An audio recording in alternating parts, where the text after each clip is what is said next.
आज के वीडियो में हम देखने वाले हैं कि किस तरीके से आप जेईई मेंस 2023 में 90 परसेंटाइल तक ला सकते हैं, वो भी विद जीरो नॉलेज। तो यकीन नहीं हो रहा है, लेकिन इस वीडियो को अगर आप एंड तक देखेंगे तो हर एक चीज आपको जो है यहाँ पे क्लियर हो जाएगी। देखिए यहाँ पे जीरो नॉलेज की जो मैं बात कर रहा हूं, तो कोई भी स्टूडेंट को ऐसा नहीं होता कि वो एकदम जो है ब्लैंक रहता है। बेसिक फॉर्मूलेस आपको पता रहते हैं, बोर्ड की प्रिपरेशन तो एटलीस्ट आप करे ही हुए रहते हैं, तो उसी नॉलेज के बेसिस पे जो है आप जेईई मेंस के क्वेश्चंस कर सकते हो। कई बार स्टूडेंट्स को लगता है कि यार जेईई मेंस में बहुत ज्यादा मुश्किल क्वेश्चन आते हैं, हमसे तो बनेंगे ही नहीं, लेकिन यहाँ पे मैं बताऊंगा कि किस तरीके से काफी इजी क्वेश्चंस भी आपको देखने को मिल जाते हैं, या फिर अगर क्वेश्चन का लेंथी अप्रोच है तो हम उसे किस तरीके से स्मार्टली जो है सॉल्व कर सकते हैं। ये सारी चीजें हम देखने वाले हैं। तो यहाँ पे हम आपके लिए 24 फेब 2021 शिफ्ट 1 के पेपर के क्वेश्चंस देखने वाले हैं, जिसके अंदर हम डिस्कस करेंगे कि क्वेश्चंस किस तरीके से आप स्मार्टली जो है अप्रोच कर सकते थे। इससे आपको जो है काफी ज्यादा मोटिवेशन मिलेगा एंड आपको जेईई मेंस के पेपर में कोई भी घबराहट नहीं होगी। तो सबसे पहला क्वेश्चन आपकी स्क्रीन पे ये रहा। यहां पे दिया गया है, if the tangent to the curve y is equal to x cube at the point p t comma t cube meets the curve again at q, then the ordinate of the point which divides pq internally in the ratio 1:2 is। और options आपके सामने। तो basically यार जो एक normal student होता है ना, वो क्वेश्चन को कैसे अप्रोच करता। यहाँ पे आपको इक्वेशन दी है y is equal to x cube, तो सबसे पहले वो टेंजेंट की इक्वेशन लिख लेता। टेंजेंट की इक्वेशन क्या हो जाती, y minus T cube upon यहाँ पे आपका हो जाता x minus T is equal to यहाँ पे क्या आ जाता है आपका dy बाई डी एक्स। तो dy बाई डी एक्स इसका बेसिकली क्या हो जाता है, सिंपली यहाँ पे 3x स्क्वायर और x की जगह हम t डाल देते हैं, तो ये बन गया 3t स्क्वायर। तो कुछ इस तरीके से जो है फिर आपका यहाँ पे इक्वेशन आपको टेंजेंट की मिलती। अब इस टेंजेंट की equation and y is equal to x cube, इन दोनों को सॉल्व करके जो है आपको दूसरा पॉइंट भी मिल जाता, क्योंकि ऑब्वियसली इनके इंटरसेक्शन से दो पॉइंट मिल रहे होंगे जब उन्होंने बोला है कि meet the curve again at Q, है ना। तो इससे आपको क्यू पॉइंट मिल जाता। अब पी और क्यू जो है दोनों पॉइंट आपको अगर मिल गए, तो उन्होंने बोला है कि ऑर्डिनेट निकालना है हमें ऐसे पॉइंट का विच divides P Q internally in the ratio 1:2। तो यहाँ पे 1:2, तो सिंपली जो है सेक्शन फॉर्मूला लगा के आप यहाँ पे निकाल पाते। लेकिन यार ये अप्रोच आप देख रहे हो काफी लंबा चला जा रहा है, तो यहाँ पे मैंने आपके लिए जो है स्टेप्स भी बता दिया कि किस तरीके से आप इस अप्रोच से जो है जाते। अब लेकिन अगर हम स्मार्ट अप्रोच देखें कि क्वेश्चन के बारे में आपको अगर इतनी इंफॉर्मेशन नहीं पता है कि इस तरीके से ये कॉन्सेप्ट लगेगा, या फिर जो है आपको ये काफी लेंथी पड़ रहा था अप्रोच, तो आप स्मार्टली किस तरीके से सॉल्व कर सकते थे। आप इसका जो है एक बार ग्राफ प्लॉट कर लेते, इससे क्वेश्चन बहुत ज्यादा आसान हो जाता है। देखिए यहाँ पे जो है हमने सिंपली पॉइंट्स लिए, y is equal to x cube है ना, तो कुछ पॉइंट्स मानते जाओ, पॉइंट्स मानोगे उसके हिसाब से आप ग्राफ को जो है बहुत इजीली कर सकते हो प्लॉट। तो x की जगह अगर मैं 1 डालूं तो y मुझे क्या मिल गया 1, तो यहाँ पे अपना पॉइंट हो गया 1,1। फिर x की जगह अगर मैं 2 डालूं तो y मुझे क्या मिल जाएगा यहाँ पे 8, तो यहाँ पे मैंने लिख लिया 2,8 पॉइंट। इसी तरीके से x की जगह अगर मैं -1 डालूं तो y मुझे क्या मिल जाएगा, y मिल जाएगा -1, तो यहाँ पे हमने ये पॉइंट ले लिया। और x की जगह अगर मैं -2 डालूं तो y मुझे क्या मिल गया -8, तो यहां पे जो है हमने ये वाला पॉइंट ले लिया। अब इसको क्या करा हमने, इस तरीके से जो है आपके ग्राफ को जो है प्लॉट कर लिया। ठीक है, तो यहाँ पे मुझे y is equal to x cube का मिल गया पॉइंट। अब उन्होंने बोला कि if the tangent to the curve at the point P T comma T cube पे जो है आपको लेना है, तो ऐसा कोई भी अपन जो है पॉइंट ले सकते हैं जो कि इसको सेटिस्फाई कर रहा है। तो हम t इज इक्वल टू यहाँ पे 1 ले लेते हैं, तो सिंपली पॉइंट क्या हो गया p 1,1। ठीक है, तो इस पे जो है आपको टेंजेंट बनानी है। इस तरीके से आपने यहाँ पे जो है एक टेंजेंट ड्रॉ कर ली, और रफ सी ड्रॉ करना है अपन को, ऐसा नहीं कि बहुत एग्जैक्ट टेंजेंट चाहिए। मैं तो कह रहा हूँ आप एकदम रफ सी जो है एक अगर टेंजेंट ड्रॉ करोगे तो आपको एटलीस्ट पता चल जाएगा कि हाँ यहाँ नीचे किसी पॉइंट को काटेगा, भला ही वो पॉइंट क्या है हमें उससे कोई मतलब नहीं। अब यहाँ पे थोड़ा सा जो है आप ध्यान से सोचो कि ये वाला आपका जो है कौन सा पॉइंट हो गया 1,1, ये वाला। ठीक है ना, यहाँ पे हमने जो है टेंजेंट ड्रॉ करी, तो ये 1,1 रहा, इसने नीचे कहीं पे जो है काटा ये वाले पॉइंट को, और इसको जो है क्यू बोल देते हैं जैसा कि क्वेश्चन में दिया है। तो एक ऐसे पॉइंट का ऑर्डिनेट बताना है विच divides P Q internally in the ratio 1:2। तो 1:2 जो है वो कहां पे काट रहा होगा, अपन यहां से जो है देख के बता सकते हैं कि कहीं यहाँ पे आपका जो है नीचे ही यहाँ पे आ रहा होगा, यहाँ पे 1:2 के इस टाइप से जो है आपके रेशियो में कट रहा होगा। ठीक है, ऐसा ही कुछ पॉइंट आ रहा होगा। तो एक चीज तो आपको यहाँ पे क्लियरली दिख रही है, अगर हम ऑप्शंस में t इजिकल टू 1 डाले, t इजिकल टू 1 क्यों डाले, क्योंकि हमने यहाँ पे t इजिकल टू 1 ही तो लिया है, तभी तो हमें p पॉइंट क्या मिला है 1,1। तो ऑप्शंस भी उस हिसाब से डालने पड़ेंगे। t इजिकल टू 1 अगर मैं डालू तो यहाँ पे मुझे a ऑप्शन क्या मिला -2, b ऑप्शन मिला -1, c मिला 0 और d क्या मिला 2। एक चीज तो क्लियर है कि ये वाला जो कोऑर्डिनेट है वो y एक्सिस के नीचे रहेगा, यानी कि भाई आपका जो है सॉरी x एक्सिस के नीचे रहेगा, यानी कि आपका y कोऑर्डिनेट तो हमेशा नेगेटिव आएगा। ठीक है ना, ये चीज अपन को क्लियर है, तो ऑप्शन डी कैंसल हो गया। क्योंकि ऑर्डिनेट का मतलब क्या होता है, वाई कोऑर्डिनेट ना, तो यहाँ पे ऑप्शन डी अपना कैंसिल हो गया, जीरो भी नहीं हो सकता, दिख रहा है एक्स एक्सिस के नीचे, तो ये भी कैंसिल हो गया। और अगर हम यहाँ पे बात करें -1 और -2, ग्राफ से यार क्लियरली दिख रहा है कि -1 पॉइंट हमारा कहां पे, यहां कहीं पे आ रहा था, तो उससे तो नीचे ही होगा, तो मोस्ट पॉसिबली अपना आंसर क्या हो जाएगा, ऑप्शन ए।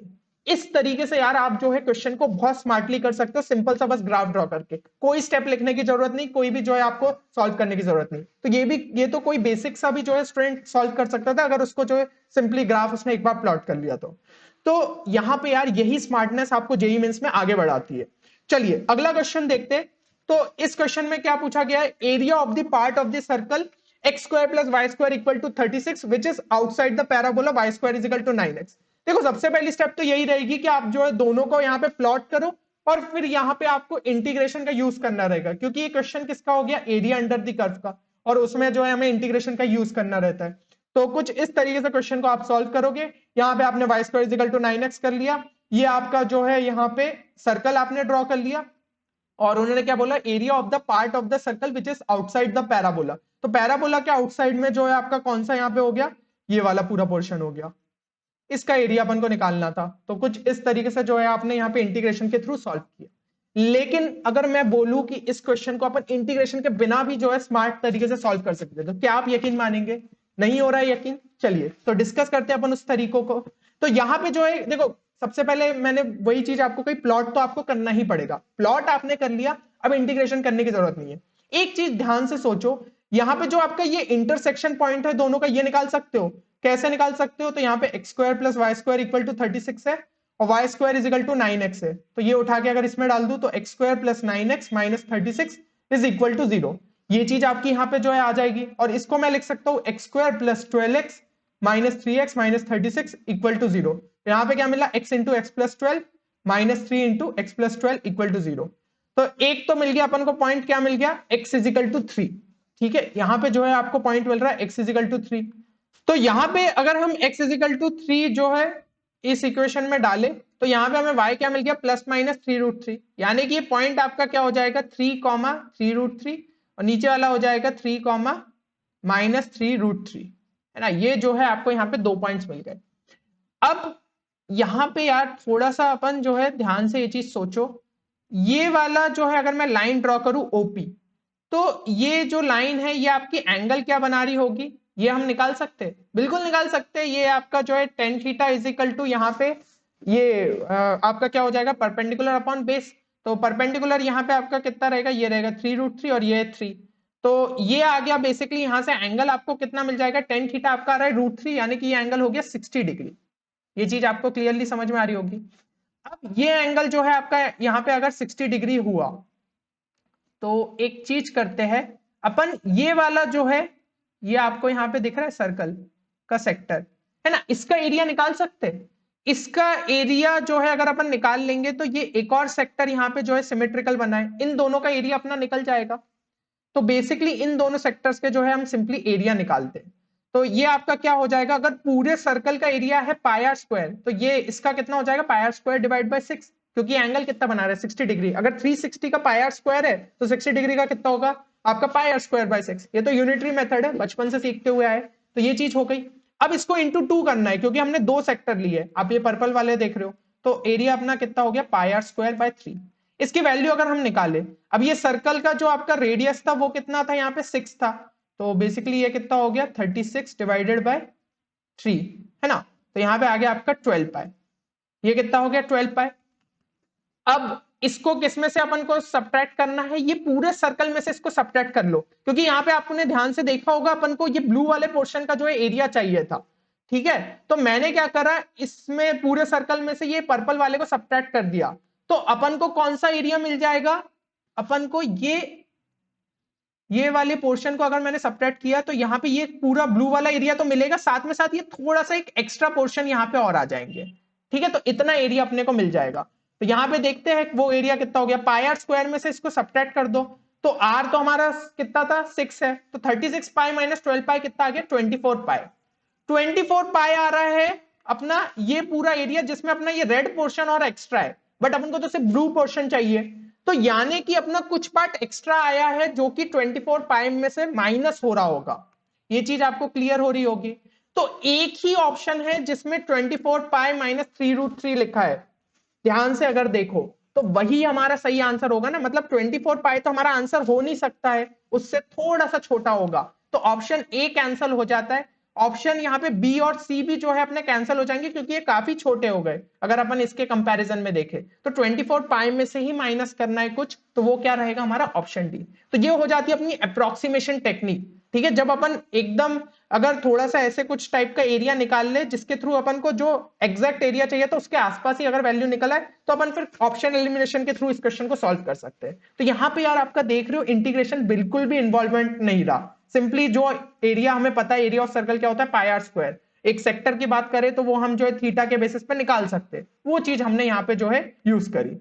तो देखा आपने किस तरीके से हम स्मार्टली क्वेश्चंस को जो है और जल्दी यहाँ पे सॉल्व कर सकते हैं। और इवन अगर हमें कॉन्सेप्ट नहीं भी पता हो तो यार थोड़ा सा यहाँ पे कुछ कॉमन सेंस के थ्रू जो है क्वेश्चंस को सॉल्व किया जा सकता है। इसी तरीके की स्मार्ट ट्रिक्स जो है हमने हमारे course JEE Mains math smart course के अंदर कवर करी है, जिसके अंदर एक तो आपका थ्योरी भी अच्छे तरीके से आपको रिवाइज कराई गई है, एक्सक्लूसिव शॉर्ट ट्रिक्स यहाँ पे कवर हुई है, देन यहाँ पे आपकी प्रैक्टिस शीट्स आपको प्रोवाइड की गई है जिसके अंदर आपको काफी ज्यादा एक्सपेक्टेड क्वेश्चंस दिखेंगे, साथ ही साथ आपके यहाँ पे कुछ लाइव सेशंस रहेंगे जिसके थ्रू आपको मेंटरशिप प्रोवाइड की जाएगी। तो इससे रिलेटेड सारी डिटेल्स आपको पिन कमेंट में मिल जाएगी। तो लास्ट टाइम के लिए कोर्स आपको बहुत ज्यादा बेनिफिशियल साबित हो सकता है, एंड फर्स्ट अटेम्प्ट में जितना यूज कर पाए उतना बढ़िया, साथ ही साथ सेकंड अटेम्प्ट में और ज्यादा आप जो है बेहतर कर पाएंगे। चलिए तो नेक्स्ट क्वेश्चन देखते हैं इसी शिफ्ट का। इस क्वेश्चन में दिया गया था the system of linear equations, तीन इक्वेशंस आपके सामने दिए and it is inconsistent if, यहाँ पे जो है आपके सामने ऑप्शन है कि के और एम की जो है वैल्यूज के हिसाब से वेरी हो रही है। अब यार जो जनरल मेथड इसका रहता है वो हमारा क्या रहता है, डिटर्मिनेंट वाला रहता है, बट यहाँ पे आप देख सकते हो कि डिटर्मिनेंट वाला मेथड यार लंबा रहता है, 4 बार जो है आप डिटर्मिनेंट्स निकालो उसके हिसाब से आपकी जो है वैल्यूज निकलती है। तो ये मेरे हिसाब से मेथड आपको शायद क्लियर होगा, बाकी जिनको नहीं आइडिया है तो उनको तो शायद इतना ज्यादा उस बारे में नहीं पता हो, पर जिनको आता है उनको पता होगा कि डिटर्मिनेंट वाला अप्रोच काफी लंबा चला जाता है। लेकिन मैं बात करूं कि अगर किसी स्टूडेंट से ये अप्रोच उसे पता नहीं है या फिर उसे लंबा लगता है तो वो किस तरीके से स्मार्टली सॉल्व कर सकता है, तो यहां पे तरीका है कि आपने जो है यार बचपन के टाइम पे ये चीज पढ़ी होगी कि यहाँ पे अगर हम दो इक्वेशन लिखते हैं ax plus b y is equal to c, और अपनी मतलब ये लिख दो a1 b1 c1 और a2x plus b2y is equal to c2, अगर इनके हम इनकंसिस्टेंट बोल रहे हैं, इनकंसिस्टेंट का मतलब होता है कि नो सॉल्यूशन, तो ये नो सॉल्यूशन कब देंगे, जब हमारा a1 by a2 will be equal to b1 by b2 but it is not equal to c1 by c2। ठीक है, इस केस में जो है आपका यहाँ पे नो सॉल्यूशन आपको मिल जाता है, ये मेरे हिसाब से आपने पहले भी पढ़ी होगी। ठीक है ना, तो सीधा सीधा केस क्या हो जाता है, अगर अपन स्ट्रेट लाइन केस में समझे कि दो पैरेलल लाइंस हो गई, ये कभी भी इंटरसेक्ट नहीं करेगी तो अपन को डेफिनेटली नो सॉल्यूशन देगी, लेकिन यहाँ पे आपके तीन वेरिएबल्स हो जाते हैं इसलिए आपको नहीं पता कि ये तरीका हम लगा पाएंगे, तो हम क्या करते हैं इसको जो है दो वेरिएबल के फॉर्म में कन्वर्ट कर लेते। कैसे, देखो यहाँ पे 3x माइनस 2y माइनस के जेड इक्वल टू 10 आपको देके रखा है, ये फर्स्ट इक्वेशन हो गई। अब थर्ड इक्वेशन को इसमें जो है ऐड कर दो। ठीक है, अगर हम दोनों को ऐड कर दे तो ये क्या मिल जाएगा 4x और यहां पे मिल गया माइनस के plus 1z is equal to 10 plus 5m। अब क्या करो, जो आपकी यहां पे थर्ड इक्वेशन है इसको इंटू 2 कर दो, तो ये क्या हो गया 2x plus 4y minus 2z equal to 10m। ठीक है ना, यहां पे मैं इक्वेशन नंबर डाल देता हूं, ये 1 है, ये आपकी 2 है और ये 3 है। ठीक है, तो हमने क्या करा, यहाँ पे आपकी जो थर्ड इक्वेशन है उसको इंटू 2 कर दिया, इसी के साथ जो सेकंड इक्वेशन है वो इसमें ऐड कर दी, तो 2x minus 4y minus 2z equal to 6।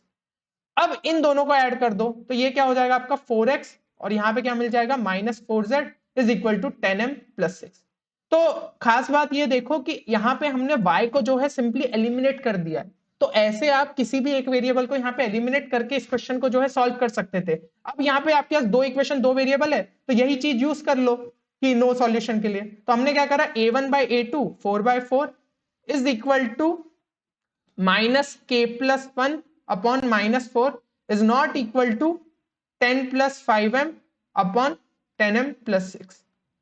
ये चीज जो है हमने यहाँ पे लिख ली, तो ये क्या हो गया आपका यहाँ पे 4 जो है कैंसल, ये हो गया 1 और यहाँ पे अगर मैं भेजू तो -4 इज इक्वल टू माइनस के प्लस 1, यानी कि k की वैल्यू क्या आ रही है इक्वल टू 3। और यहाँ पे अगर हम दूसरा देखें 10 प्लस 5m, थोड़ा सा मैं यहाँ पे हटा दे रहा हूं, ठीक है। 10 plus 5m upon 10m plus 6, तो यहाँ पे आपका क्या था, नॉट इक्वल टू 1, तो 10m plus 6 is not equal to 10 plus 5m, यहाँ पे ये इधर पे आया तो 5m is not equal to यहाँ पे 4, तो m is not equal to 4/5, यानी k is equal to 3 and m is not equal to 4/5, तो हमें ऑप्शन डी मिला। कितनी कम स्टेप्स में यार अपना आंसर आया। डिटरमिनेंट अप्रोच के वर्सेस में अगर आप सोचो तो यार कितना कम टाइम हमें जो है इस क्वेश्चन को सॉल्व करने में लगा। तो ये होती है आपके लिए स्मार्टनेस, ठीक है।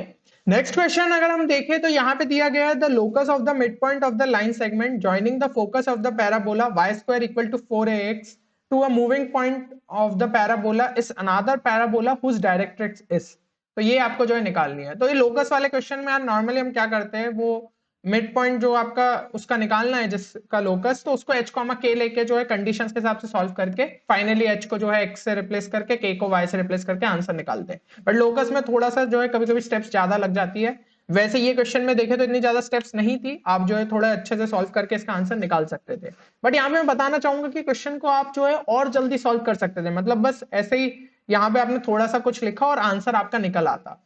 तो यहाँ पे जो है आपका शॉर्टकट अप्रोच क्या था, आप सिंपली इस पैराबोला को जो है एक बार यहाँ पे ड्रॉ कर लेते, Y square equal to 4ax।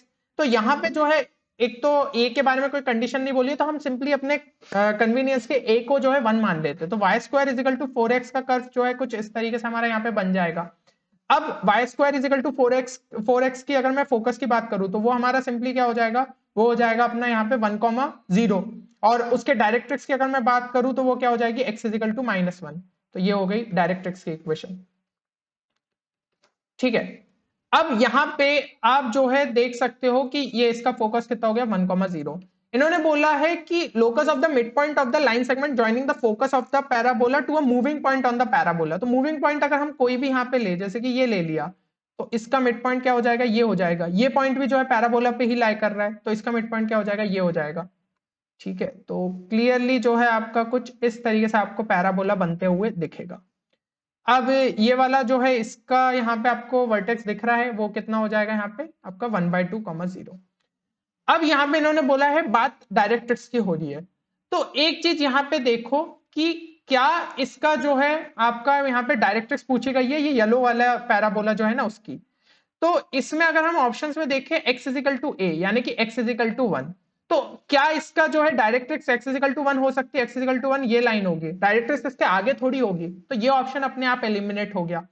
Option अगर हम डी देखें x इजिकल टू a/2, यानी कि ये सिंपली यही जो है आपकी लाइन पैराबोला के थ्रू पास हो रही है, तो डायरेक्ट्रिक्स कभी पैराबोला से थोड़ी पास होती है, तो ये ऑप्शन डी भी जो है अपना कैंसिल हो गया। x इजिकल टू -a/2 की अगर मैं बात करूं तो x इजिकल टू -a/2 यहाँ पे रहेगा, और x इजिकल टू 0 अपना जो है ये वाली लाइन हुई। तो थोड़ा सा यार अगर कॉमन सेंस से अपन सोचे तो अपन को सिमेट्री के हिसाब से थोड़ा सा यही समझ में आ रहा है कि ये पैराबोला का मोस्टली जो है फोकस यही वाला होना चाहिए। तो उस हिसाब से डायरेक्ट्रिक्स आपकी लाइन कौन सी हो जाएगी, x इजिकल टू 0, क्योंकि पैराबोला का जो डिस्टेंस उसके फोकस से रहता है, अगर हम वर्टेक्स की बात करें तो वही सेम डिस्टेंस वर्टेक्स का जो है डायरेक्ट्रिक्स से रहता है। तो इसके बेसिस पे हम आंसर को ऑप्शन बी कर सकते थे। सबसे पहले क्या किया, ऑप्शन एलिमिनेशन किया, जितने ऑप्शंस एलिमिनेट हो गए उतना बढ़िया, फिर जनरल जो है विजुअलाइजेशन टेक्निक यूज की और उसके बेसिस पे हम फाइनल आंसर तक पहुंच गए। तो देखो यार सेकंड्स के अंदर ये क्वेश्चन आपसे जो है सॉल्व हो गया। चलिए अगला एक और क्वेश्चन देखते हैं। तो यहाँ पे जो है पूछा गया था, man is walking on a straight line, the arithmetic mean of the reciprocals of the intercepts of this line on the coordinate axis is 1/4. 3 stones ABC are placed at the point 1,1, 2,2 and 4,4 respectively. Then which of these stones is or are on the path of the man? ये चीज जो है आपसे पूछी गई है। अब यहाँ पे यार एक चीज जो है, आप जो इंफॉर्मेशन लिखी उसको पहले ध्यान से देख लो। Arithmetic mean of the reciprocal of the intercept of this line on the coordinate axis is 1/4. Intercept मान लो a और b मान लेते, ये x इंटरसेप्ट हो गई, ये y इंटरसेप्ट हो गई। इसके arithmetic mean of the reciprocal यानी 1/a plus 1/b upon 2 is given as 1/4. 2 को उधर ले जाओ तो 1/a plus 1/b is equal to क्या आ गया, 1/2. अब एक काम करो, ये 2 को जो है ना इधर पे भेज दो, तो ये क्या हो गया, 2/a plus 2/b equal to 1, ठीक है। तो यहां से यार कुछ दिख रहा है आपको, ये इंटरसेप्ट फॉर्म जैसा नहीं दिख रहा है लाइन का, x/a plus y/b is equal to 1। तो यहाँ पे x और y क्या होगा, 2,2, यानी कि 2,2 जो है इस पे लाई कर रहा होगा, सीधा सीधा सा अपन ने कर लिया, कुछ सॉल्व करने की जरूरत नहीं, डायरेक्ट जो है बस एक इक्वेशन के बेसिस पे अपन ने जो है आंसर यहाँ पे बता दिया। तो सही आंसर क्या होना चाहिए? B only. ठीक है ना, इसके ही थ्रू जो है आप आगे सॉल्व करके यहाँ पे निकालते स्ट्रेट लाइन की इक्वेशन और वो सब करते, बट अपन ने इसी जो इक्वेशन इसको थोड़ा अच्छे से यहाँ पे जमा लिया, इंटरसेप्ट फॉर्म जो है दिमाग में सोचा, x by a plus y by b equal to 1 होता है, तो उसके बेसिस पे हमारा जो है यहाँ पे आंसर आ गया, है ना। तो सही आंसर क्या होगा? B only. तो यार होपफुली मेरे हिसाब से आपको यहाँ पे सारी चीजें जो है क्लियर हो गई होगी जितने अपन ने क्वेश्चंस देखे। ठीक है, तो इसी तरीके से यार आप मतलब काफी सारे क्वेश्चंस जेईई मेन में जो है स्मार्टनेस से सॉल्व कर सकते हो, अपना जो है आप अपना टाइम सेव कर सकते हो और वही टाइम दूसरे क्वेश्चंस में इन्वेस्ट कर सकते हो। तो ये जो आपका वीडियो था इसका मेन पर्पस यही था कि आपके अंदर जो यार मतलब गिर चुका है कॉन्फिडेंस उसको उठाने का, कि क्वेश्चंस इतने टफ नहीं होते अगर आपने केयरफुली सॉल्व कर लिया। और कई क्वेश्चंस तो ऐसे रहते हैं, जैसे मैथमेटिकल रीजनिंग चैप्टर का है, स्टैटिस्टिक्स है, ये तो वैसे ही छोटे चैप्टर है, तो इनको तो ध्यान से करके जाओ ताकि इनके क्वेश्चन आपसे छूटे नहीं। अब अगर आप सिमिलर टाइप का जो है नेक्स्ट पार्ट चाहते हो इसी वीडियो का, तो कमेंट सेक्शन में जरूर लिखिए, इसी शिफ्ट के और भी जो बचे हुए क्वेश्चन है अपन वो भी सॉल्व कर लेंगे। तो एक बार जो है जरूर मेंशन करिएगा कमेंट सेक्शन में, और अगर आपको कुछ अच्छा लगा इस वीडियो के बारे में तो वो चीज भी जरूर मेंशन करिएगा। चलिए तो मिलते हैं अगले वीडियो में, तब तक के लिए take care and good bye.